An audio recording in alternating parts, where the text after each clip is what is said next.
ഒരു കിസ്സിങ്ങോ ഹഗിങ്ങോ അങ്ങനെയൊക്കെ എന്തെങ്കിലും കുറച്ച് സ്വകാര്യ നിമിഷങ്ങൾ പങ്കിടാൻ വേണ്ടിയിട്ടായിരിക്കും ഒരു സ്ത്രീ വരുന്നത്. ചാച്ചിയെ ആർക്കും മറന്നിട്ടില്ലല്ലോ അല്ലേ? രാഹുൽ മാങ്കൂട്ടത്തിന്റെ പടക്കക്കടയ്ക്ക് തീ വെച്ചിട്ട് പോയ ആളാണ്. ഈ പടക്കം ഇത് ഒന്ന് കത്തിച്ചു വിട്ടത് ഇങ്ങനെ പൊരി വന്ന എല്ലാവരുടെയും കത്തി കത്തി കത്തി കത്തി കയറി കാനഡ വരെ എത്തി. അങ്ങനെ അവസാനം രണ്ട് കേസിലും ജാമ്യം കിട്ടിയ രാഹുൽ മാങ്കൂട്ടത്തിന് മൂന്നാമത്തെ കേസിൽ ജാമ്യം കിട്ടിയില്ല. ചാച്ചി ഇപ്പൊ പറയുന്നത് എന്താണെന്ന് വെച്ചാൽ ഇപ്പോഴല്ലാണ്ട് ഇത് കുറച്ച് മുൻപ് പറഞ്ഞാണേ. അപ്പോൾ ഇതിപ്പോൾ ഇടയിൽ കാണാൻ ശ്രദ്ധയിൽപ്പെട്ടു, അതുകൊണ്ട് ഞാൻ ഇത് പറയുന്നതെന്ന് മാത്രം. അപ്പോൾ ഈ ചേച്ചി പറയുന്നത് നമ്മൾ ഒരു പെണ്ണ് ഒരാണ് റൂം എടുത്തു. ആ പെണ്ണ് മനസ്സിൽ എന്താ വിചാരിക്കുന്നത് വെച്ചാൽ ഞങ്ങൾ വിചാരിക്കുന്നത്, അതായത് പെണ്ണെന്നല്ല ഞങ്ങൾ വിചാരിക്കുന്നത്, അതാണല്ലോ അവർ പറഞ്ഞു വയ്ക്കുന്നത്. ഞങ്ങൾ വിചാരിക്കുന്നത് ഞങ്ങളൊരു തലോടൽ, ഒരു കിസ്സിങ്, ഒരു ഹഗ്ഗിങ്, ചുമ്മാ ഒരു കെട്ടിപ്പിടുത്തം, ഇതൊക്കെയാണ് ഞങ്ങൾ ഉദ്ദേശിച്ചിട്ട് പോകുന്നത്. പക്ഷേ ആൺകുട്ടികൾ റൂമിലേക്ക് വന്നാൽ പിന്നെ അവിടെ കിടന്നിട്ട് അങ്ങനെ ബലാത്സംഗം ചെയ്തുകൊണ്ടിരിക്കുകയാണ്. അങ്ങനെയാണ് ഇപ്പോൾ വരുന്നതെന്ന് പറഞ്ഞ് ഒരു തേങ്ങയുമില്ല. എന്തിനാ റൂം എടുക്കുന്നത്, എന്തിനാണ് എന്ന് വ്യക്തമായ ധാരണ കൊണ്ട് തന്നെയാണ് നിങ്ങൾ റൂം എടുക്കുന്നത്. അപ്പം നമ്മൾ ഇതിനെക്കുറിച്ച് പറഞ്ഞാലേ പ്രശ്നമുള്ളൂ. അപ്പോൾ ഒരു ചേച്ചി തന്നെ മറുപടി കൊടുക്കുന്നുണ്ട്. അതായത് ഇപ്പോൾ രണ്ടുപേര് തമ്മിൽ ഒരു മുറിയിൽ കാണാമെന്ന് തീരുമാനിക്കും. പെൺകുട്ടി ചിലപ്പോൾ കുറച്ചു നേരം വർത്താനം പറഞ്ഞ് ഇരിക്കാനോ അല്ലെങ്കിൽ ചെറിയ രീതിയിലുള്ള ഒരു സ്നേഹത്തിന് വേണ്ടി അങ്ങനെ ഞാൻ ഉദ്ദേശിച്ചത് എനിക്ക് ലൈക്ക് ചെറിയ രീതിയിൽ ഒരു കിസ്സിങ്ങോ ഹഗിങ്ങോ അങ്ങനെയൊക്കെ എന്തെങ്കിലും കുറച്ച് സ്വകാര്യ നിമിഷങ്ങൾ പങ്കിടാൻ വേണ്ടിയിട്ടായിരിക്കും ഒരു സ്ത്രീ വരുന്നത്. അപ്പൊ പുരുഷൻ ഈ മുറിയിൽ എത്തിക്കഴിയുമ്പോൾ പുരുഷൻ ഇപ്പൊ ചാച്ചി പറഞ്ഞു കേട്ടില്ലേ, പെൺകുട്ടി ഒരാളുടെ റൂമിലേക്ക് വരുന്നത് ചെറിയ ചെറിയ കാര്യങ്ങള് നമ്മൾ പറഞ്ഞാലേ പ്രശ്നമുള്ളൂ. ചേച്ചി പറയുമ്പോൾ നമുക്ക് വിഷയമില്ല, ചേച്ചി മറുപടി കൊടുക്കുന്നുണ്ട്. പുരുഷന്റെ റൂമിലേക്ക് ചെന്ന് കഴിഞ്ഞാല് ചെറിയ ഒരു കിസ്സിങ് അല്ലെങ്കിൽ ചെറിയ ഒരു തോണ്ടല്, തലോടല്, ഇതൊക്കെ മാത്രം പ്രതീക്ഷിച്ചിട്ടാണ് ഒരു പെൺകുട്ടി ഒരു പുരുഷന്റെ റൂമിലേക്ക് ചെല്ലുന്നത് എന്നാണ് ചാച്ചി പറയുന്നത്. ബാക്കിയും കൂടെ കേട്ടു നോക്കാം. അപ്പൊ പുരുഷൻ ഈ മുറിയിൽ എത്തിക്കഴിയുമ്പോൾ പുരുഷൻ ഫോഴ്സ്ഡ് ആയിട്ട് ഈ രീതിയിലേക്ക് ഇതേത് എന്ത് ചെയ്യും. അപ്പൊ ഈ കൺസെന്റ് എന്ന് പറയുന്ന പല രീതിയിലുണ്ട്. അപ്പൊ നമ്മൾ രണ്ടുപേരും തമ്മിൽ റിലേഷൻ ആയി എന്ന് പറഞ്ഞിട്ട് നമുക്ക് ഒരിക്കലും ആ സ്ത്രീ പറയുന്നത് അങ്ങനെ തെറ്റാണെന്ന് പറയാൻ പറ്റില്ല. ഇപ്പൊ ഫോർ എക്സാമ്പിൾ പറഞ്ഞാൽ നമ്മൾ രണ്ടുപേരും ഈ മുറിയിൽ ഇരിക്കുന്നു. അപ്പൊ നമ്മൾ ഇവിടെ ചുറ്റും പുരുഷന്മാരുണ്ടെങ്കിൽ നമുക്കൊരു വിശ്വാസമുണ്ട്, അവരങ്ങനെ ഒന്നും നമ്മളെ ഉപദ്രവിക്കില്ല എന്നൊരു വിശ്വാസമുണ്ട്. ഈ വിശ്വാസത്തിൽ നമ്മൾ ഒരാളുടെ മുറിയിൽ പോകുമ്പോൾ അയാളെ വിശ്വാസത്തിന് ഉപദ്രവമാണ് ചെയ്യുന്നതെങ്കിൽ ഫോഴ്സ്ഡ് സെക്സ് ഉണ്ട്, മാനിപ്പുലേറ്റഡ് കൺസെന്റ് ഉണ്ട്. ഇതെല്ലാം നമ്മൾ ഈ കൺസെന്റ് എന്ന് പറയുമ്പോൾ അതെ, രണ്ടുപേര് തമ്മിൽ റിലേഷൻ ആയിട്ട് റൂമിൽ ചെല്ലുകയാണ്. അപ്പൊ സ്ത്രീ പ്രതീക്ഷിച്ച ചെറിയ കെട്ടിപ്പിടുത്തം, ചെറിയ ഉമ്മവക്കൽ, ചെറിയ തോണ്ടൽ, ചെറിയ തല്ലോടൽ. പക്ഷേ റൂമിലെത്തി കഴിയുമ്പം പുരുഷൻ സകലമാന ശക്തിയും എടുത്ത് പെൺകുട്ടിയെ കീഴ്പ്പെടുത്തി എന്ത് ചെയ്യാണ് ഈ ചാച്ചി ചോദിക്കുന്നത്. റിലേഷൻ ആയാലും ഒരു പുരുഷൻ ഒരു റൂമിലേക്ക് വിളിച്ചാൽ എന്തിനാണ് പോകുന്നത്? ഈ ചെറിയ കിസ്സിങ്ങും, ഈ ചെറിയ തലോടലും, ഈ ചെറിയ തോണ്ടലും, ഈ ചെറിയ കെട്ടിപ്പിടുത്തവും ഒക്കെ ഏതെങ്കിലും ഒരു പാർക്കിലോ ബീച്ചിലോ ഒക്കെ ആകാമല്ലോ. ഇന്ന് പല പാർക്കിലും ബീച്ചിലൊക്കെ പോയാൽ നമ്മൾ ഈ വക കാഴ്ചകളൊക്കെ കാണുന്നതാണ്. പാർക്കും ബീച്ചും ഒക്കെ ഒഴിവാക്കി ആ ഒരു സംഗമം റൂമിലേക്കാക്കുമ്പോൾ ചാച്ചിക്ക് ഒന്നും അങ്ങോട്ട് മനസ്സിലാവത്തില്ല. ഈ പെണ്ണുങ്ങൾക്ക് ഒന്നും അങ്ങോട്ട് മനസ്സിലാകത്തില്ല.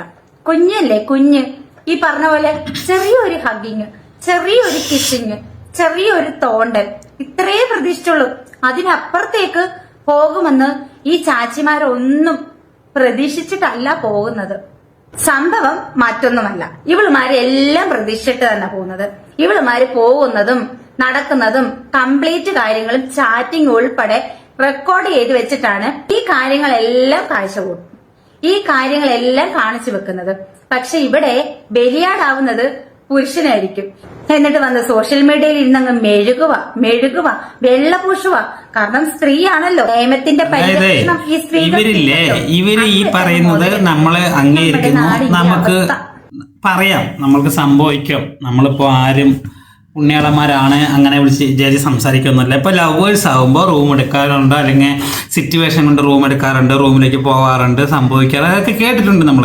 അപ്പൊ അവര് തമ്മിൽ എന്തെങ്കിലും അവര് അങ്ങനെ സംഭവിച്ചു എന്ന് പറഞ്ഞിട്ട് അവർ മോശം കുട്ടികളോ മോശം സ്ത്രീകളോ ആണെന്നല്ല നമ്മൾ ഉദ്ദേശിക്കുന്നത്. അത് കഴിഞ്ഞിട്ട് ഇവര് ബലാത്സംഗം ചെയ്തു എന്ന് പറഞ്ഞിട്ടൊരു കംപ്ലൈന്റ് കൊടുക്കുന്നതാണ് പ്രശ്നം.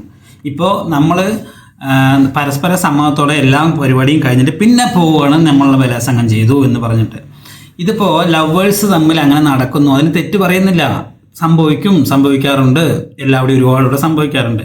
ഇപ്പൊ ഭാര്യയും ഭർത്താവും തമ്മിൽ വർഷങ്ങളായി ജീവിച്ചിട്ട് കുട്ടികളായിട്ട് ഡിവോഴ്സ് ചെയ്ത് പോകുന്നില്ലേ?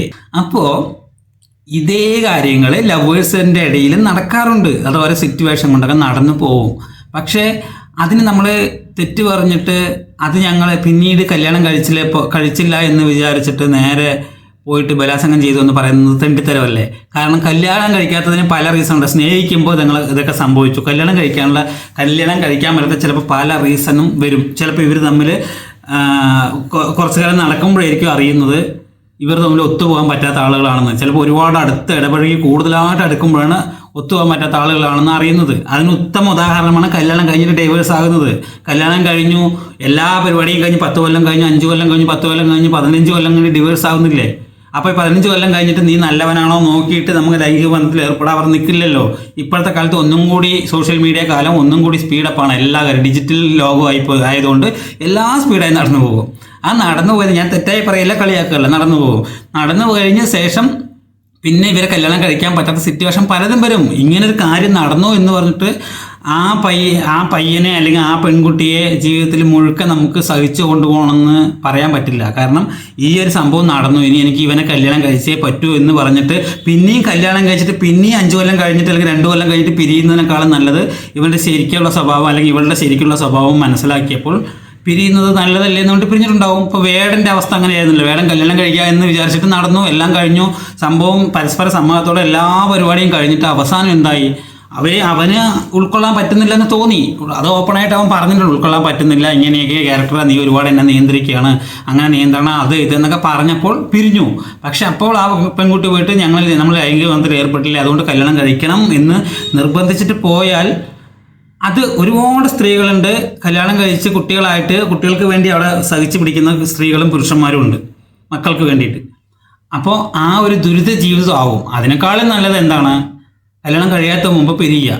അത് ആ രീതിക്ക് പിരിഞ്ഞു പോകുന്നതിനെ സപ്പോർട്ട് ചെയ്യുക, അവർ വേറെ പോവുക, വേറെ കല്യാണം കഴിച്ചിട്ട് രണ്ടുപേരും പോവുക. അത് സന്തോഷത്തോടെ ജീവിക്കണം. ഇങ്ങനെ ഒരു കാര്യം നടന്നു എന്ന് വിചാരിച്ചിട്ട് ജീവിതകാലം മുഴുക്കെ അത് സഹിച്ച് ജീവിക്കേണ്ട ആവശ്യമില്ല.